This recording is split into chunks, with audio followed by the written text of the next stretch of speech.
Ladies and gentlemen, Tanya Mihalik came to prominence because she stood up for her constituents at a time when her party was wanting to push them down.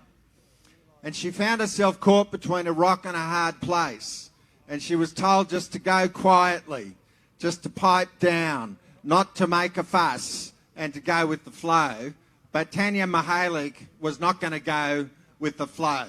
And she realised the fundamental flaw of this kind of two-party system, which is really a one-party system telling all Australians to go with the flow. Well, Tanya Mihalik, Pauline Hanson's One Nation member of the New South Wales Upper House, is here today because she's not going with the flow. She's saying, no, welcome Tanya Mihalik. Thanks, Ross. Well, ladies and gentlemen, thank you so much for having the courage to be here today.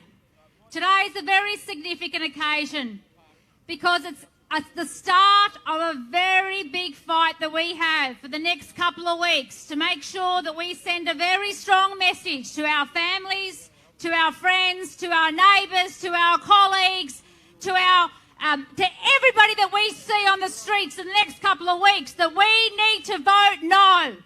We need to save Australia, and I want to thank everybody that's been part of the organising of today because it's so important. My family arrived here in 1959 and 1960.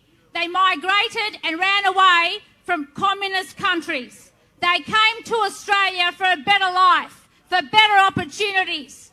They don't want to be part of a segregated society. And what's being proposed here today by Albanese and the extreme left in Australia is a divisive referendum, a two-tier race system. And we have to say no. We have to do this for our children, for our children's children as well. We need to do this for the future of our country. I'm proud now to stand part of Pauline Hanson's One Nation Party because for the first time in my political life, I can say what I think. I can speak my mind.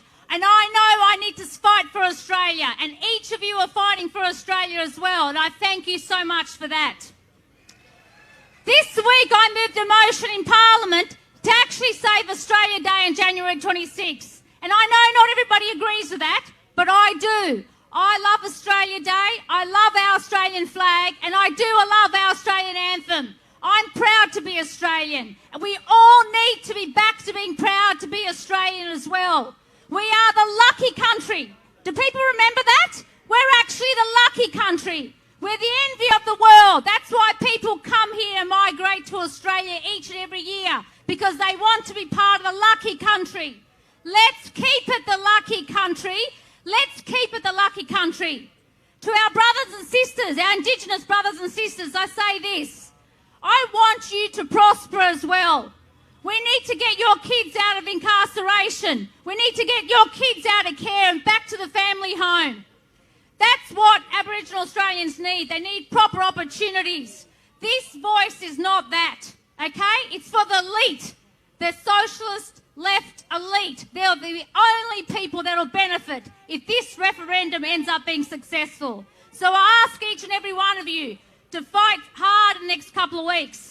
Be courageous and strong and fight for the country that we all love, and that is Australia. Thank you, everybody. Vote no, October 14th.